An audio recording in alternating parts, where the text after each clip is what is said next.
Hello to everybody. It's Michael ben Moshe HaKohen. So, yesterday we talked about false prophecy, and I told you I might not be coming back. I am back. However, I did not get any blessing from my mother for anything. My mother told me at any level of Jewishness that I should stop. So then I had to. She said, if you don't stop that, then I am done with the family, she said. So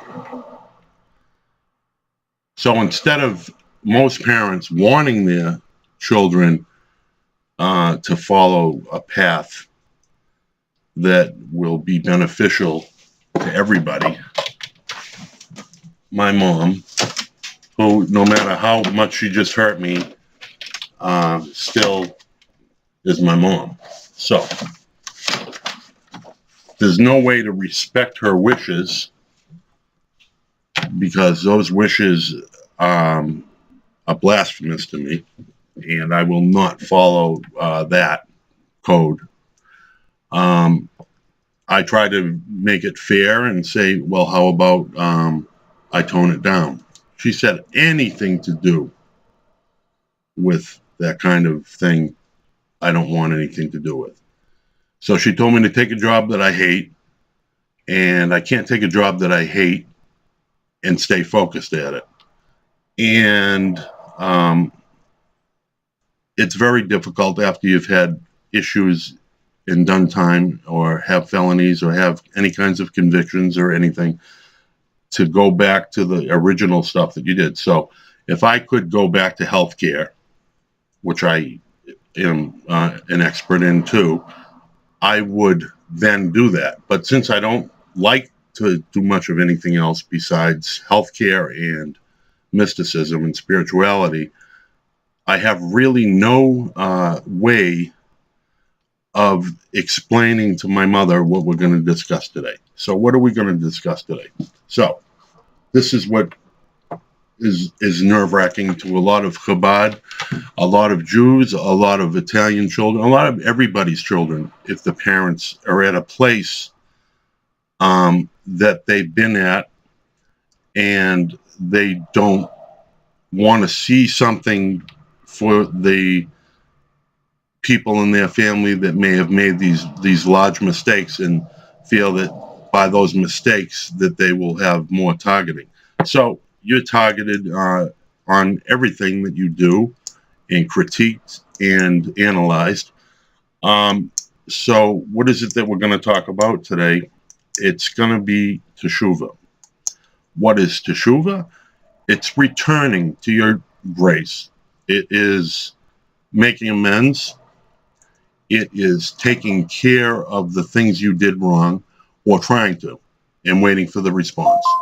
So when you have a response from your own mother, that's basically all you have left, and says to you that that is not good to practice religion, in so many words, that she doesn't like it and nobody in the family likes it. Well, I had watched my cousin, that I will give you a link to, who is a speaker, and he is a independent person as a speaker, and it was basically my cousin's enlightenment that made me come to do what I'm doing right now today on this video. So what is Teshuva? How does one obtain Teshuva? So Teshuva is, in basic, simple 101 terms, returning to what you've been taught or what you've heard about since you were a child, to grace, to Hashem. So how do you do this? When you have all these kinds of things going on around you, you may have stricter parents than me, or not. You may have more lenient parents than me. So she said, I'm going to do what I want anyway. I asked her permission. I asked her for full respect of her permission, but she gave me nothing, no extension, nothing to show that there was love for anything that I was doing. So what am I doing? Am my mom bashing? No. My mom has a different way of seeing things. Um, a lot of moms have the same similar way of seeing things, and when you attach that to a son that has been a troubled child for many years, and gone through all the different places like being homeless and foster care and jail and all these things, it's a little bit different than just being a good boy and asking your mother if you could do such a thing. So since I'm not such a good boy, and now I'm trying to become a good boy, even though I'm 45 years old, I am coming to what's called Teshuva. So parental guidance, or the lack of parental guidance, should never push you away if you know that that's your parent and that's who made you, and you have to respect that fact. That is a fact.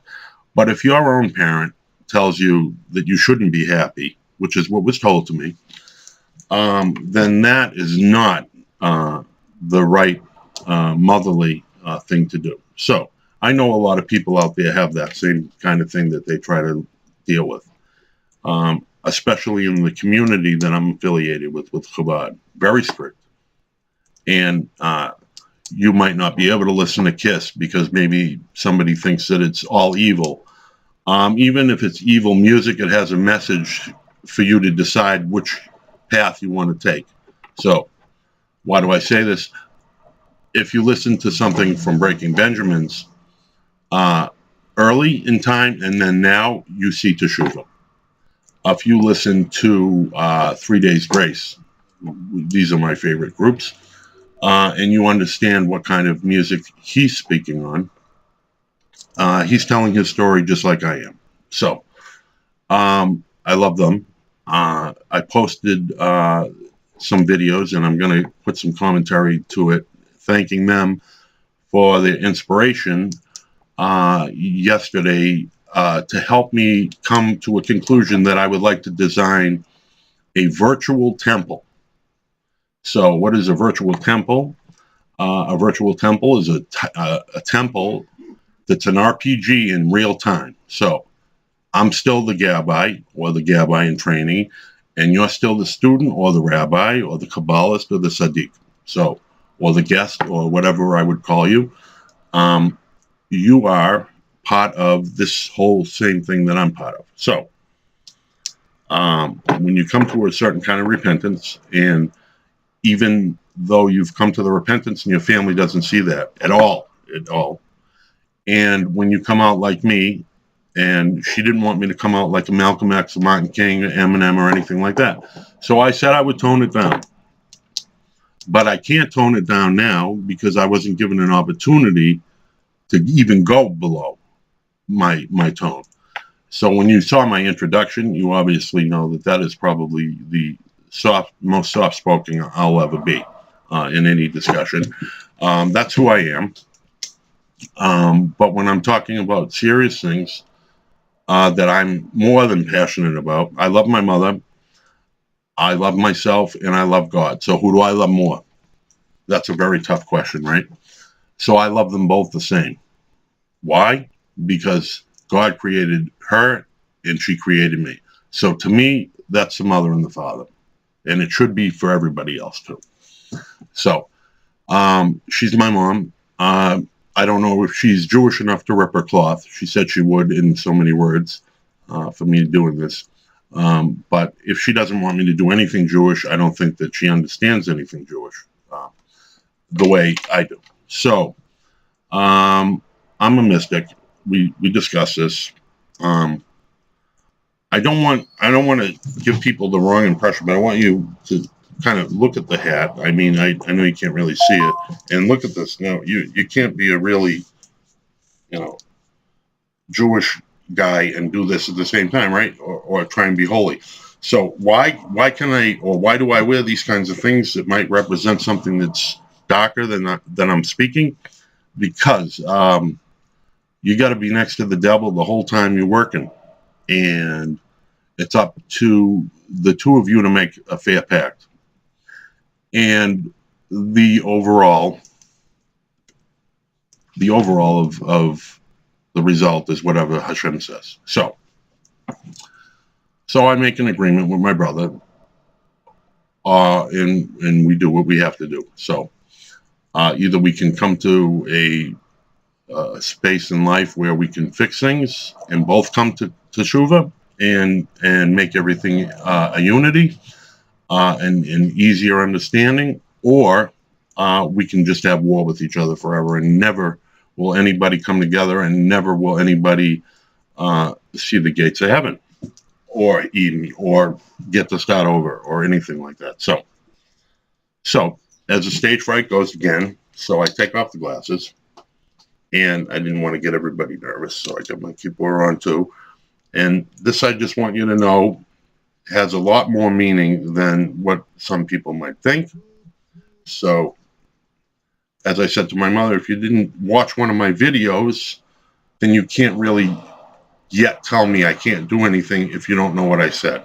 So now she doesn't know that I can say what I'm saying, apparently, and this is a problem. So now that I'm saying it, and she's going to either look or she's going to erase me from her life, which is okay, because my life is not in this plane, and that's unfortunate to lose something like that. But my plane is in a place that I wish I stayed. So what do I mean? So we got created, we screwed up, right? Everybody did something wrong, but not everybody did things real bad. So if you do something really bad, and you continue to do something really bad, then you should absolutely turn yourself in and go to jail for the rest of your life. There is no ifs and zips about it. So if you do want to be that person that realizes what they did was detrimental and made everybody walk away, then you must come to a real teshuva and a real return to grace, and stay focused on what you know how to do. I don't really have too many skills, so I can do music, which she didn't want me to do, and no music and no video and no writing, no books or anything. So what is this my mother's doing, hiding me in the grotto? I'm already in the grotto. I have been in the grotto since 96 when I was rose up.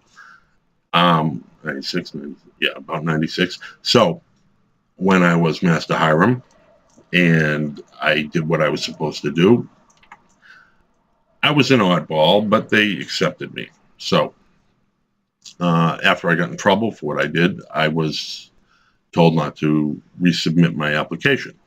So I saw that, and then I met other Masons that had a different approach to that situation.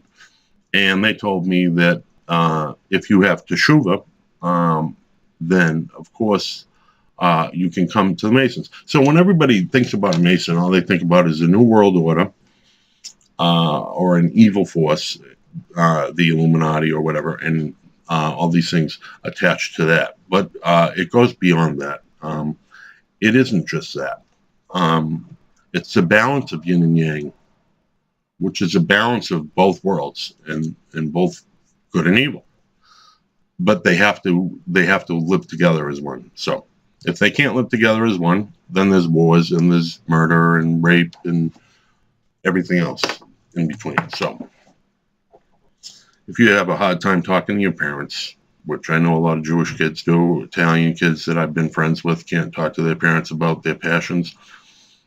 Some brothers and sisters don't get to pursue things, or are told that they'd rather have the situation like me, just go do a job and just make money and pay the bills. Well, I don't want to live like that. I don't know how long I'm going to live. So if I'm going to live for a year, then I'm going to live for a year. If I'm going to live for a month or a day or half an hour or die right after I give this session. So I don't want to be unhappy and miserable. That's what's going to make me have to take medication and not be able to focus on telling one of you how to deal with this kind of situation. Very difficult situation. And being a social worker in the past, which I can't be anymore to a certain extent, I still will shine as a social worker for people to understand how pastoral counseling can teach the proper teshuva. So, parental guidance and lack of, right? So I don't mean that you are a little kid and your mom and dad are doing drugs and then you're in the middle of the street running away. That's terrible too. So I mean parental guidance in general. So with guidance, it's the path leading you or giving you at least a place to focus. Well, when a parent or a person doesn't have a focus or a path, they can't see anyone else's path. So when you have a path, and if you do have a path, it could be your music. You could like to cut flowers or cook food or be a gabbai or be a musician or be a man that takes the trash and puts it in the dumpster. Any of these things. But if it makes you happy, you should absolutely do it. If it makes your family unhappy and they can't come to a conclusion and that's your passion, and your passion is with God and it's not for material, then you must pursue your passion. Am I telling you to divorce your parents? No, but I'm telling you to approach your parents and tell them what you want to do and explain it. And if your response is like mine, don't do anything Jewish, you have to walk away. Why? Because we're only here. We're only shells. So that was the person that made me. But the person that really made me is up in the sky and beyond, right? So when you have certain kinds of lifestyles or things happen in your past or in your world, it's hard to see any aspect of this world, period. So that's for a lot of people. Parental guidance isn't, about swearing or things like that. It's about where are they going to help you go? What path? If they're not offering you an option and they just want you to be miserable, that's not the kind of parent or the parenting that's supposed to be done. So what kind of parenting should be done? An intervention or a mentorship. Have somebody say, so don't do this, but you like to do that, so do this. But if you don't have an option and you have no place other to go, what do you do? Do you stay in bed and become lethargic and put a heroin needle in your arm and kill yourself? No. You disobey your mother and you do this, period. So this is how it's done. In my opinion, it's hard to go against Torah when it says to respect your mother and father, and you do respect your mother and father, obviously, to a certain extent. But when if anybody has seen the movie The Jazz Singer, for an example, it's a perfect example, and I mean the one with Neil Diamond, because I didn't actually see the whole one with Al Jolson, but I will definitely make sure I do that since I mentioned it. So The Jazz Singer with Neil Diamond is a story about a man that was a cantor. His father was a rabbi. But he wanted to be a rock star. He didn't want to be a cantor. And it broke his father's heart. Why? Because his father wanted him to pursue Torah or keep Torah in his life somehow, which is all I want to do. Keep Torah in my life somehow. I can't do any other job. And my mother said nothing to do with religion, so that means even a janitor at the temple. So since I don't have to be somebody that is a janitor if I don't want to be, unless I want to be, which I have been, I want to be a gabbai, and I'm already in a community that I can be one. So what I have to do is prove myself. So when the rabbi will see this video and maybe other authorities, and the opinions may come from higher sources and higher courts, like the Beit Din or things like that, about what you're teaching. And if what you're teaching is going to be okay with the bet din. So what I'm teaching is fine with the bet din, and as long as I don't cross any lines. And when I cross lines, I will be told by my advisors, and those lines will no longer be crossed. So I didn't cross the line with my mother. I was pursuing a career. Why? The only career that I could have, the only career that I wanted, and that is why. As the phone is ringing in the office, it is a bill collector. Of course, it's a bill collector. So I'm paying my bills. So don't worry, people. But they call all the time, and I don't know why. But so back onto the Teshuva. So repentance is so important. So, I said it a lot in all the other videos in so many words. So if you do something really screwed up, I don't care what it is. If you're a rapist, a murderer, a pedophile, a thief, anything that you do, it doesn't matter. Um, uh, like the other discussion we had, you go against the law that you're teaching as a Levitical law in a place where you're not supposed to be there. Um, if you ask for teshuva and you want to come back there and you do what you're supposed to do to be part of the Levitical book, then you're absolutely invited back to be one. So all the things that are in the books, my mom knows them to a certain point and understands them. Does she look at it as a puppet show? No, she looks at it more like politics and not a politic puppet show, but a media politic show or a movie that she would never dare watch. So I'm on the movie that my mother doesn't want to watch, and you're watching my movie. Why do I go against the Torah and the Siddur and disobey my mother when it says right in there to honor? So as I say, when you are left with very few choices to pursue in a life that you want to continue to live, and that's literal. If you want to do something, you have to have something to do so that you have something to live for. So my mother told me, go be miserable, basically. Go take a job that, who cares? You have to be quiet. You can't do anything. You can't interact.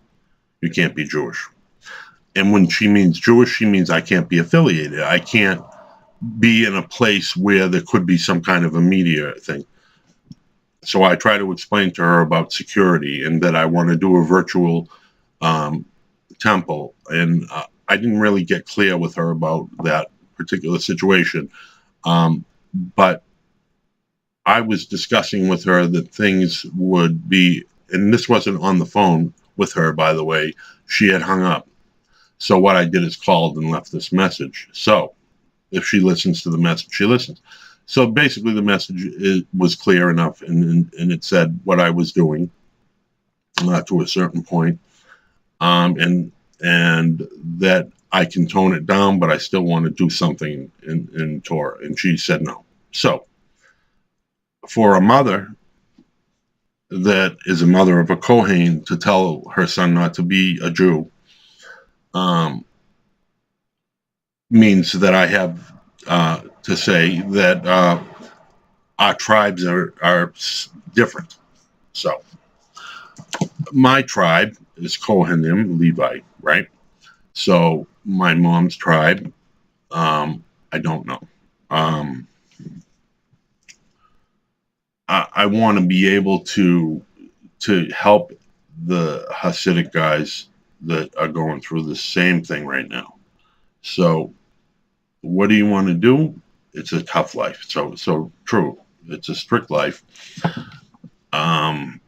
You have to pursue what you want to pursue, but you have to keep Torah in it. So if you want to walk away from Torah because it's not where you want to be, and you want to try something else and be brave and go in the world like I want to do,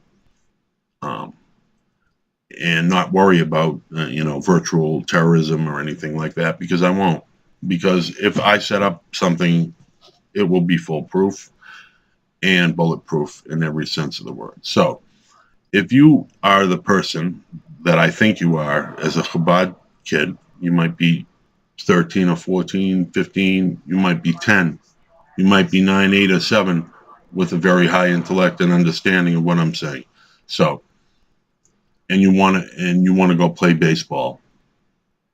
And mom and dad said, "Oh, you can't play baseball. You have to study Torah for 18 hours." So, would a parent do that? Yes, some parents will absolutely tell you can't play baseball. You'll study the Torah. And some parents will say, yes, you can do that. You can pick one thing for an activity, or 1 hour TV, or 2 hours of a record player, but you must study first. That is the kind of Chabad guys I know. So the Chabad guys that I know do their business and their family life, just like I said just now to you. Nobody in a family of a Chabad community, no mother of a Chabad would ever say not to teach Torah. Never. If she's a Chabad mother, she would definitely have to make sure that you do study Torah. So my mother's not a Kohanim, and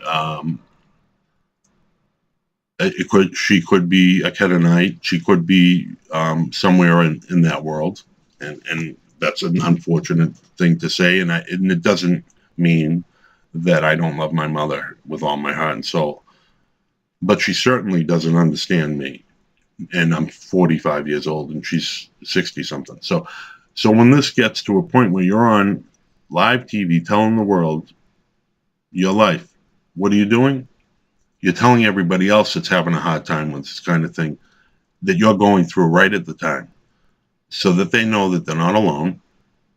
So there's a support behind it, so they can see that there is a way to approach things. Now, my mother said she's never going to talk to me again. Do I know that for sure? No. Maybe she won't. Does that bother me?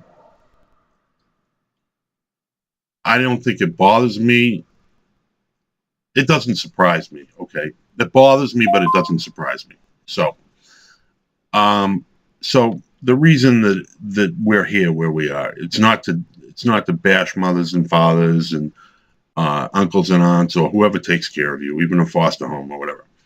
So if you're in a place where you don't feel where you are being able to say what you want to say and having good communication, because she hung up on me, she would just shut it off and that's it. You might have, you might be feeling like you're stuck in some very, very deep emotional songs that I'm going to share with Facebook today. I don't know which ones are there yet, but I promise you that everything we're talking about today is going to give you an ability to regurgitate with music. So the music that I'm going to be putting with this today is going to be music that's going to go from Jewish to Illuminati, from good to evil, and from devils to angels. So, and you're going to listen to the music, and I'm going to give you the right music to listen to, and you're going to listen to the message, and you're going to interpret the message the right way or the wrong way, and we can discuss them. So the music I'm going to do today, I'm not going to tell you right now. I did mention, but I didn't tell you what songs or anything like that. So I am going to put a test on today. It's not so much that it's a test as it is for you to open your eyes to other things and be more open-minded. Unfortunately, my mother's not open-minded. She's very closed-minded, and a lot of people from my Mother's Day are that way. And then a lot of are obviously like this is my mother's hippie days. So this kind of thing is very strange. And I have other family members that probably would love to express these things to their family as well in a different way, that certain things bother them and that they don't know how to talk to mom. So talk to mom. See what she says. Let her know that at least you were showing that you were going to try to make some kind of fair resolution. But your mother doesn't want you to have anything that you want, and she breaks the the wings and cuts the cord. Then that's it. Is it hard? Is it hard to deal with? Yes, it's very hard to deal with, but it can be dealt with. So, how do you deal with it? So, this is how I'm going to deal with it, because this is this is who you're seeing right now. This is me. This is the most vulnerable me. So, when you can explain truth, and you can say, yes, I do teshuva all the time in my heart, every day, not out of a book necessarily. I don't read it and memorize it. No, I always say teshuva. God forgive me for all my things that I did wrong. Every single day I say it. Every day. Do I have to read 50 pages to say that to God? No. I have to read what I know in my heart is, I'm sorry.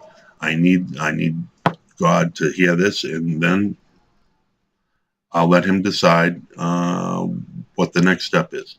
So, my heart, my gut, like I told you guys to go with, said to still pursue this. Now, as I said, I was going to tone it down, like really tone it down. Like, you guys were going to not even get like a piece of Method Man or Eminem from me anymore, or Malcolm X or Martin King or Rabin or anybody. But I didn't have any kind of options. So guess what? You're stuck with the Malcolm X, Martin King guy. So good for you. And I hope you listen to something I say.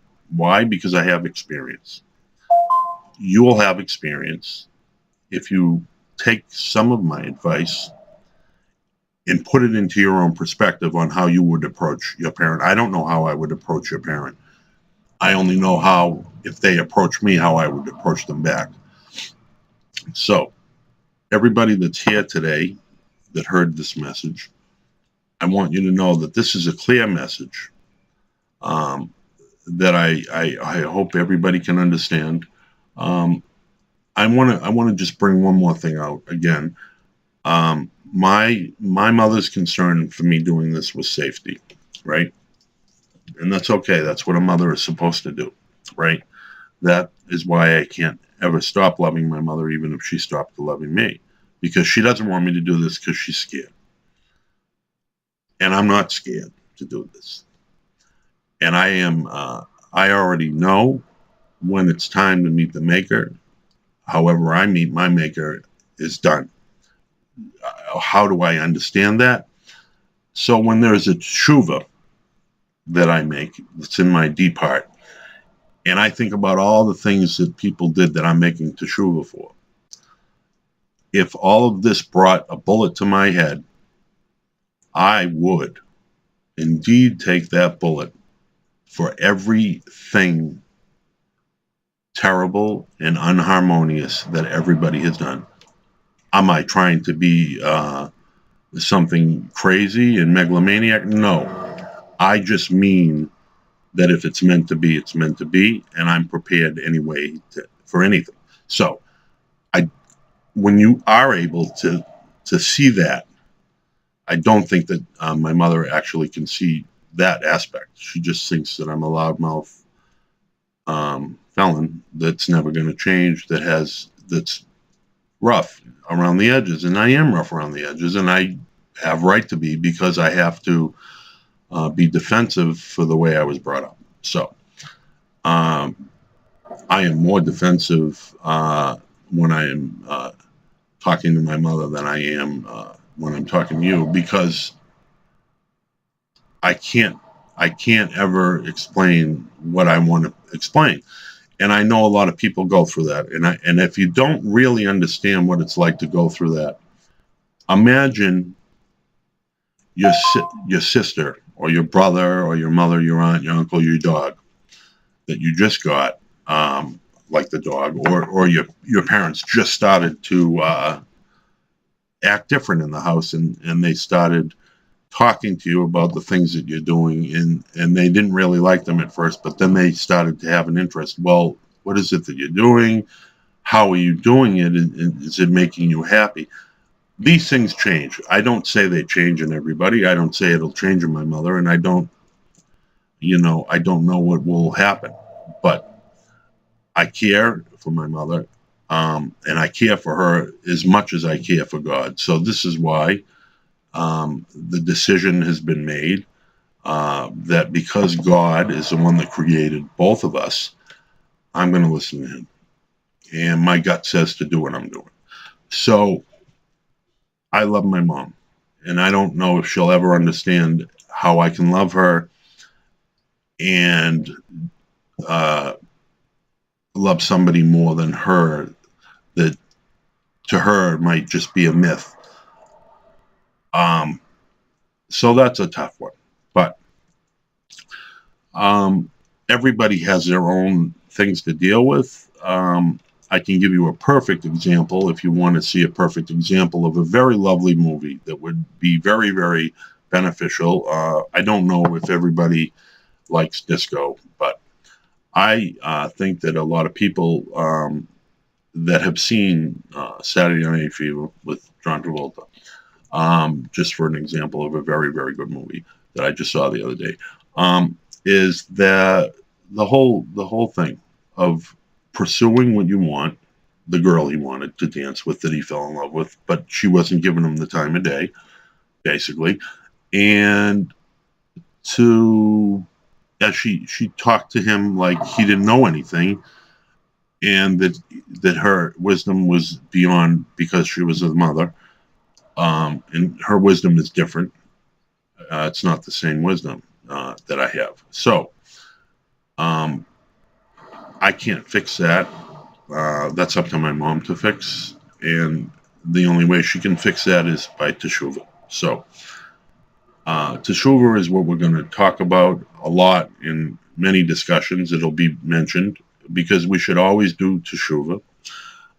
We should always do our prayers. So everybody should always do their prayers, and I will, when the time is right, I will do a prayer for all the Jewish people, and I will do that so that it will be on the right holiday. And I'm going to probably say that there's going to be a very, very, very big discussion on Yom Kippur, and again, it's going to go to Teshuva. So again, this was another serious business thing. As I said to you before, there is many aspects of DJ Pastor G. There's my music. There's stonefoundation.org. And then there's this guy right here.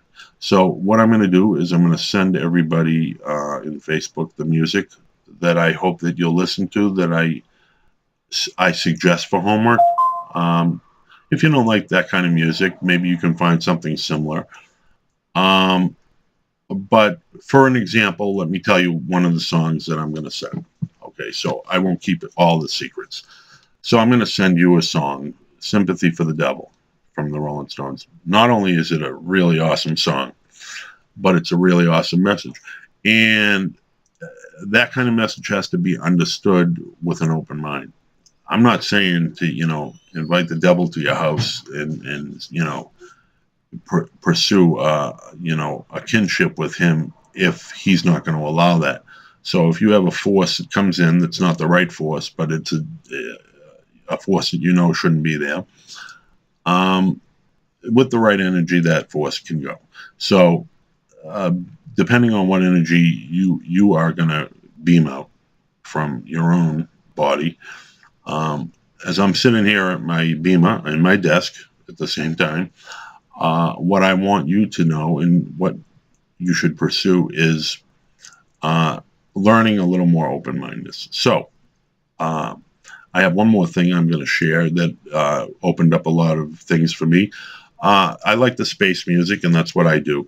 And there is a website, I'm going to just say it here, and the name of the program was Space Mind, which is basically really, really cool down-tempo space stuff.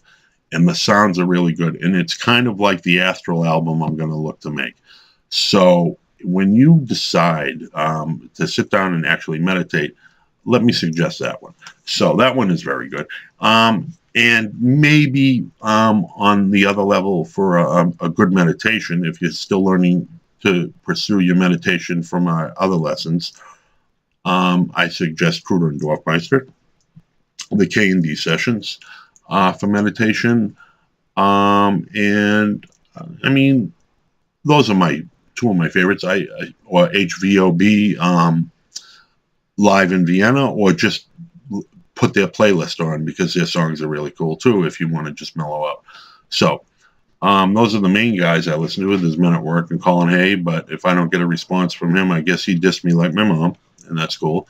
But I know Colin Hay, and let me just mention who Colin Hay is. Colin, hello. This is the guy from Men at Work who sings "Who Can It Be Knocking at My Door" and all these other things. And a long time ago, I met him, and I've been listening to him since I was 11 years old. So the man of the hour was Colin Hay, and I was there with my girlfriend at the time, Cynthia Hackett, and we were together, and I was living in Stoneham, and Cynthia was in I don't remember the town, I can't think of it right now, but so anyway, that was a woman in my life that my parents wanted me to marry, and everybody else wanted me to marry, because she was very much like the kind of woman that a Chabad woman would be, but she was Catholic, and she wanted me to convert, so I didn't stay with her. But she was a nice girl, and she was with me when Colin Hay was there. And I had all my paperwork, and I had all my records, and I had a picture of me sitting in subway with swastikas behind me and SS signs. And I had thrown my sign on. I had my Telus on, and I had my yarmulke on, and I expressed what I was trying to do. So did I show a meanness in what I was doing? Like, oh, I hate you? I said, no. I was showing we better get along, because this isn't the right thing to do. Everybody should try to get along. Not every Jew is the same. Not every KKK guy is the same. Not every Muslim is the same. Not every Muslim is a terrorist. Not every black guy is a thief, and not every white guy, is whatever. I don't know. I'm a white guy, so whatever you guys think I am, cuckoo, medicated, I don't know. But I don't deal with those things. I don't. Those aren't my life. But my mother must think they are, because apparently she doesn't understand that that's not what I'm near. I'm not in the world of evil that I pursue. I'm in the world of evil that I'm trying to change. So I'm one person. I will die for Hashem. I would die for my mother. I would die for my brothers and sisters. And when I say friends, then in acquaintances, it's different than brothers. If you were my friend and you're my brother, then you know what I'm talking about, if you're my brother. So would I go and do a shootout with somebody because he was my brother and he was from the Crips and my other brother was from somewhere else? No. Why? Because why do I want to help somebody hurt another brother because of something foolish, perhaps, or maybe something serious to them? Could be a territory, could be anything. So I don't want to pursue that lifestyle, but I am absolutely more than welcoming every brother, sister, mother, father in the whole world to my temple. And everybody will know that before you come to the temple, whether it's this kind of temple, an internet virtual reality temple, or a real temple, I don't care whose gang or whose place you're from, good or bad, every single gun will go in the barrel before you come into the temple, and you will not pursue any evil in my home, because it's a home of God. I'm not God, but that's God's home, and that's how it will be treated. So I wanted to clear that up. I'm not trying to be megalomaniac here. I'm sure a lot of people are already thinking that. So listen to the stories of your own life. Focus on the right thing. And when I say I was going to tell the brothers and sisters and everybody else, I don't mean just black people and black people and not white people. I want to clear that up because a lot of people just would perhaps assume because I said just brothers and sisters out there, I might be talking about just a certain culture. I'm talking about all true brothers and sisters from everywhere in the world. Like I said, I had 17 brothers from the UK come to my post the other day, and they said hi. That was cool. Thanks again, UK. I just keep mentioning these things because I want people to know this is what traveling clergy do. So this is the way I'm going to do it. If you come to my door to shoot me, you come to my door to shoot me. So here's the thing.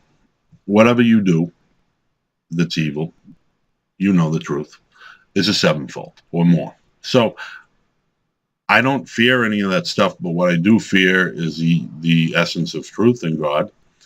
And there's nothing that scares me more than him in the whole world. Not my mother, my father, not 10,000 Nazis. Nobody would scare me as much as God. So here's the thing. I'm not going to say 1,000 will fall on my left and 10,000 on my right because I won't say that because it's maybe it's not true. Maybe somebody will just do something, but I know that, and that's what my mother's scared of. So, but that's a preparation. It's not a suicide mission. It's a preparation for things to change. So do I have to stand up? I love Braveheart. Thank you, Mel. Just like Mel Gibson. So for freedom, or just like any other freedom fighter in the whole world. Okay. I don't want anybody. Schindler, Harriet Tubman, everybody. So I don't want anybody to think that they're excluded. And if I didn't think of anybody and I missed a few, you all know where I'm coming from. So basically, I'm a little tired now because I'm drained from what my mom did and said. But I did want to try and pursue this class to a certain extent. So we talked a little bit about Teshuva today, and I hope that you got something out of it. More positive than negative. I know a lot of you are like, wow, what an ass. This guy is like dissing his mom. I'm not dissing my mom. My mom's dissing me. She doesn't want me to do anything. So a mother can't do that. A mother can't say to her child, you can't be happy. That's not a mother. So I love my mother, but do I love her the way I'm supposed to love her? No. How can I? So I don't love anybody like that. I have issues with things in my life, and I want people to feel like they can come on here and talk about it. If you want to talk about this to the whole world, that's fine. I don't care if this goes to the whole world. So, I mean, it already did. So, I mean, if you want to know where I'm at, I'm trying to do what everybody should try to do teshuva. The devil can do teshuva. I know everybody's like, no, he can't. Listen, the devil can do teshuva, and so can all the people in hell. I am more than sure that God says, what happened to you? Is it their fault that they went crazy or didn't understand the stars or the moon or the sun or the wind or the rain or any of those things? No, they didn't know what those things were. Because when I said when it's clear to when you have a friend in any place, a higher place or a lower place, and it's a real friend, it doesn't matter. You have somebody that can give you feedback. So there's a movie called The Chosen about two Hasidic boys. One of them was going to be a psychologist, and the other was supposed to be a rabbi. And the one that was supposed to be a rabbi didn't want to be a rabbi. And the one that was the kid, just a Jewish kid that was friends with him, he wanted to be the rabbi. And the boy, whose father was a rabbi, the boy wanted to be a psychologist. His father said, no, of course you can be a psychologist and pray with Hashem all the time. Do what I do. Pastoral counseling is psychology. It's a different kind of psychology. It's mindfulness, but it's still psychology. But it is 100% Hashem. You love a psychology? And your father said, no, you can't be a psychologist. And say, I want to be a rabbinical person, okay? If you want to be a psychologist and study just psychology, then you say, Dad, I just want to study psychology, and I'm going to continue to be a Torah scholar too. I'm sure Dad will give you the hands up for that. And dads out there that are very, very strict, I understand. And I know a lot of it is to do with the world and exposing our children and the world to the way it is. I am only trying to give the most basic way of teaching things for everybody.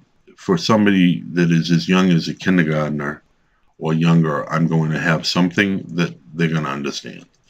And I'm going to try harder to make sure that that's what happens. From 0 to now to 90 to 10,000. I will make sure that I put it in there so everybody can understand something that I teach. So, an example, what am I going to teach a kid? I'm going to teach you, be good and listen to what you're told. If you feel that what you're being told feels strange or it's not the right thing and it's uncomfortable, then ask mom and then sit down and talk about it if you can. But if you know you're just misbehaving and you want a lollipop and they said no, then that's it. No lollipop. But if you feel like you want mom and dad are too busy to play baseball or whatever, then tell them. Tell them that. Say, Mom, can we go outside for a walk? Or Dad, can I have a baseball and play catch? Your dad loves you, and your dad's he's gonna play catch with you. He will. And you have to promise to do your part too. That means you have to be a good boy or a good girl, and you have to do your Torah. And you have to pick something. Pick TV, pick game, pick going to the movie that's appropriate, that has some good things about it. Don't go to a horror movie or anything terrible when you're a kid. But you can go to happy, funny movies. Or go roller skating, maybe. You can ask. Maybe they'll build, if they don't have a roller skating rink for Hasidic Jews, then they'll build one. They should. Why shouldn't you? You should play too. So I didn't get to play. So now I'm playing. I'm on my swing set and I'm a happy camper. And I'm not scared of any of the things that can happen because I've been living this life for 45 years and I've seen everything already. So there's nothing I haven't seen or could imagine. There isn't anything. So there's nothing that would be beyond my understanding on that level. So anything above that in the heavens, beyond me, cosmos and God and all those things. But people are easy. People are easy to understand. You can understand a person just by talking to them, and you can see who they are. You can listen to me, or you can think I'm full of crap, or you can do whatever you want, because whoever's going to listen is going to get the truth out of me, and that's all I'm telling. So that's why I came on very close to only about a week ago, and that's why I'm very out there.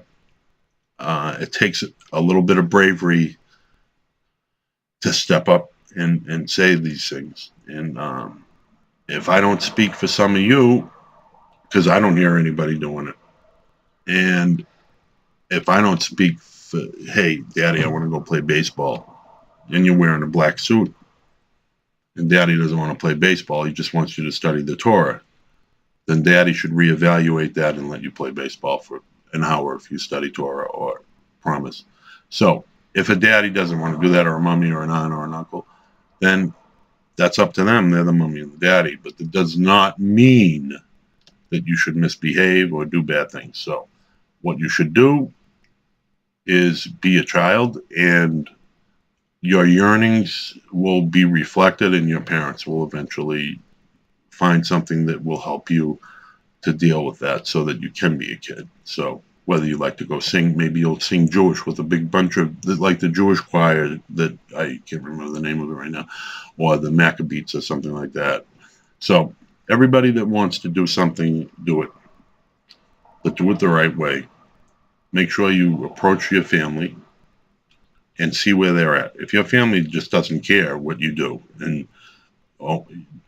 could say you could be a lawyer, a doctor, or this or that, that's fine.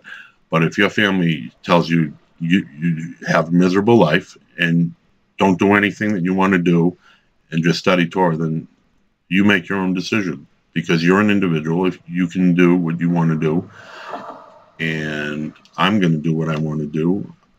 I'm not going to teach you to smoke cigarettes or drink beer or do bad things. I'm going to teach you to do what's right, and I hope to teach your parents to have a better open mind. So I'm going to do it.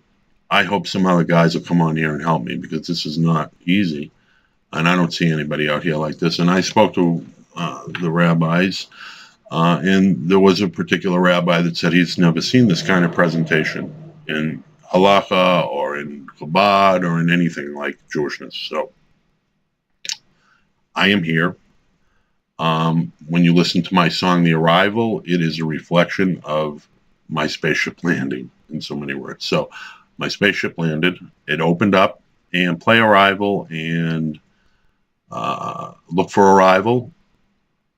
If you don't see it, you'll find it on Facebook / DJ Pastor G, and it's a song that's loaded on there, so you'll find it. It's a preview, and then it'll give a link for you to tell you where to go. So again, everybody, I don't think that we've had a short session. I think our session's been quite long. I can tell you it has been well over an hour that we've been talking. So Sei gesund for everybody.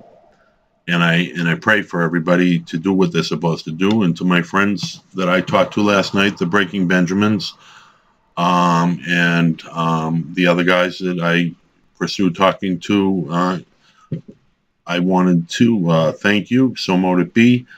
And I wanted to express my appreciation for your love and for your communication last night. I really needed it. So when I listened to your music, I was very, very happy to be where I was at last night. So thank you for being there for me. Music is very important. My mother told me to leave the music alone and everything Jewish. And then what will I do? What will I do? If I can't pursue being a monk and I can't listen to rock and roll, what the heck am I going to do? So, Mom, I won't listen to crazy stuff. And if I do, I will probably be very gentle on my response to the people that are singing it. And I will tone it down for everybody. I think this was toned down, but I don't think that to my mom it was toned down. I think it was just a different kind of discussion. And it probably seemed like a dagger to my mother, and it wasn't supposed to be. So the whole point of this is to say either we can come to some kind of agreement in something, God willing, or a pact or whatever you want to call it, or we can just do it on our own because we don't have the blessing. So I'm doing it on my own. I don't have any blessing to do anything from my mother. So except to go do something, pick a job that whatever, even if I don't like it. So that's not the blessing I want. When my mother's ready to give me the right blessing, then she'll get the right blessing too. And my blessing right now is that she'll get well, and that she'll change some of her old-fashioned stuff, and come out of some of her stuff that she's with in her life that hurts her. Just like everybody hurts, it doesn't matter. Thank you, REM, by the way. Um, Everything hurts, and some people don't know how to deal with the hurt. So if you can't deal with the hurt, and you don't want to listen to a rabbi or a gabbai tell you how to, I don't know what to say. If a social worker is what you think will work, and 10 million tablets instead of one tablet with 10 commandments on it, then take your pick. I picked the tablet that's got stuff on it to read. So my mental health is fine. My blood pressure's gone down since I started doing this. I have been taking 9 or 8 blood pressure pills. And since I started doing this halacha, this mitzvah, my blood pressure's gone down, which my blood pressure is 200 plus over 130. I'm a walking stroke. But I've always had high blood pressure. I smoke, and I don't drink or anything like that, but I just smoke. And I guess my cholesterol or something's way up there, but nobody really told me why I need 10 pills and why my blood pressure is so high. So if I don't smoke and I don't drink coffee and do the things that cause that, I still have a very high blood pressure, which is awkward. So the music that I do and this has been my medication, and I'm not going to stop getting better. I'm going to get better. I hope my mother will get better too. I feel healthier now than I did 2 months ago. So that's good. I'd like to live a few more years and see what's going on. I would like to thank everybody for coming. Please always remember, I know I push it, and that's what I'm supposed to do. Go to stonefoundation.org and see what I do for homeless. Go to djpastorg.biz and see the previews of the music, and then you'll be able to buy the music and help with some philanthropy when the time is right for you. I will be doing all sorts of different things. There'll be more plane ticket things, and there'll be all this other thing. And I don't know if my mother even understands that, or if she thinks I'm just cuckoo telling people if they give me $500, I'm going to get them a plane ticket for $220. I don't know what part of this upset her. So she didn't tell me. So how can I fix it if she won't tell me what bothers her? The fact that I'm loud on TV is probably the only thing that bothers her.